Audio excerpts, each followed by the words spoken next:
Hi, I'm Ben Ang, Ableton Certified Trainer and Principal Tutor of the NUS Electronic Music Lab.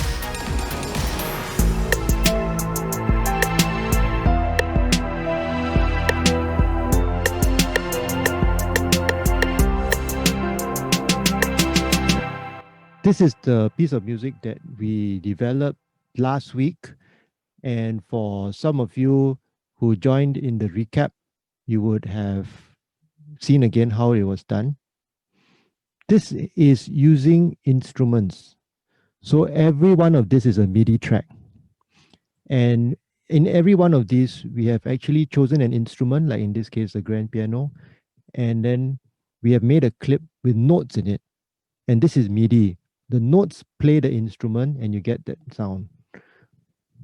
In Ableton Live, we can also add in audio. And I'm now going to insert an audio track. Now you should be in this horizontal or arrangement mode, right? If you ever need to switch between the modes, if you ever find yourself in this, don't panic. You see the top right corner? When the vertical lines are on, you're in the vertical session mode. Horizontal lines are on, you're in the horizontal arrangement mode. So I've inserted an audio track here. And on this audio track, if you follow the handout in the usual place, this is looking at loops and samples. So I've got the handout on my phone. So I'm just going to refer to myself so that I remember what I said. And I'm going to take up one of these kind of samples that's meant to be played in a repeated loop. So we'll just refer to this as loops. So part 1, load out the project file. Part 2, make sure in arrangement view. From the browser, select samples. Now I'm going to select a sample called Breakbeat Ghosts. I've got too many samples. So I'm just going to type in the top, Ghost. So this is actually a search bar. This top thing here is a search bar. And you can see that I found me all the ones with ghosts. And the first one is Breakbeat Ghosts. I'm going to drag it onto my audio channel. And oh, there we go. It's an actual recording. It's an audio recording. You can actually see the waveform. How does it sound like?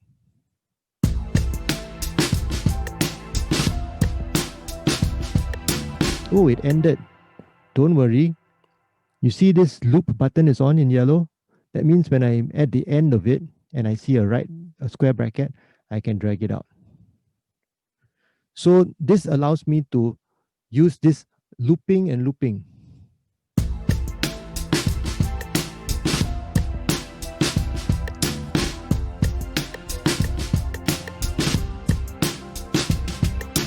I can also do other stuff, which is I can resize it. I can split it. So when I click on the vertical lines here, you can see I've actually, a line has appeared. I'm actually going to split out this part here. Right click, split.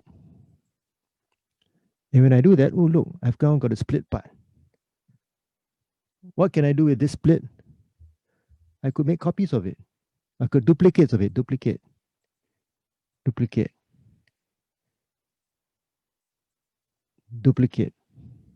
I could take this original part, I could copy it, and I could paste it here. That was too long, I'll shorten it. So what does it sound like when I've got these parts which are chopped? Normal, take a break.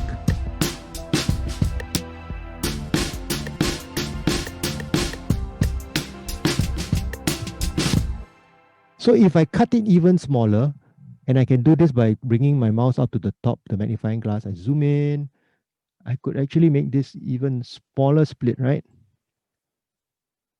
Again, make sure I'm on the vertical line, right click and split. Let me delete all of these with pressing the delete key, and duplicate.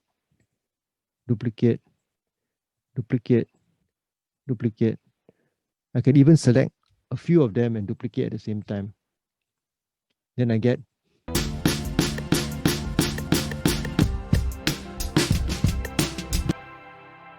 so I can do a lot of funny things, right? With this. Let's try changing the actual original loop itself. I'm going to double click on the loop and it brings up the clip view below. Lower half is the clip view. And let's try a few things on this. So the first thing I'm going to try, I'm going to the sample box here. This is called the sample box because you can see the word sample there. And if I click on REV for reverse, now it's going to play backwards.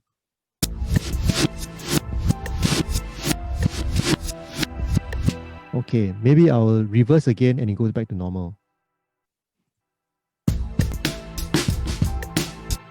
There's this thing called the warp function. The warp function is what enables this clip to follow the tempo of your song. So right now I'm at 90. But if I change this to, let's say, 115, it will still match.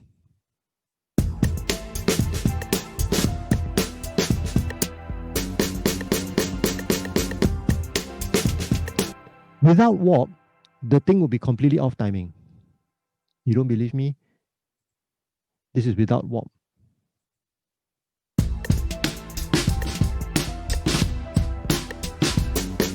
Say completely off timing already.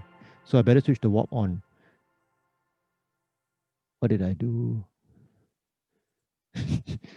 Go back to 90.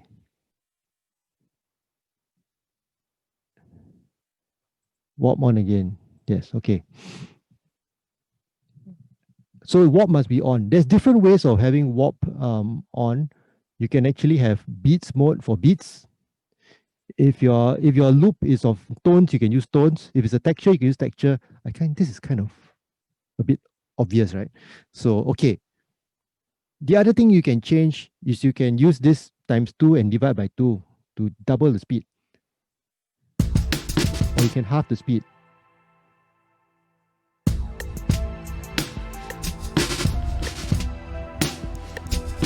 Okay, back to normal. This divide 2 minus 2. And let's go to this one, transpose.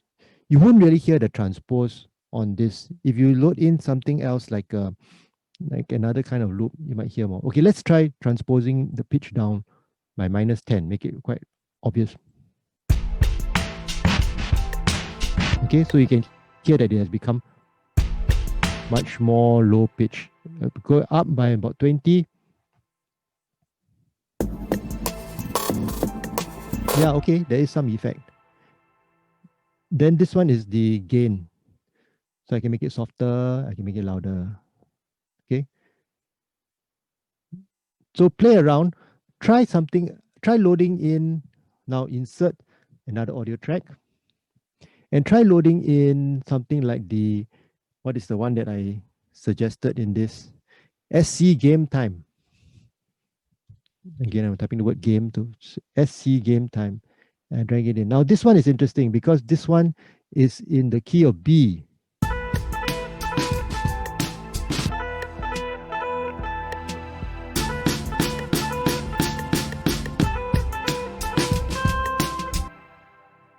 So try loading on loops of beats and try loading on loops of instruments, melodic loops, and then layer them. Take this SC game, cut out pieces of it using the split, right? Again, you can put here, you can right click and do split, and you can move things around. You can do transpose of different sections and you can see what kind of interesting things you come up with.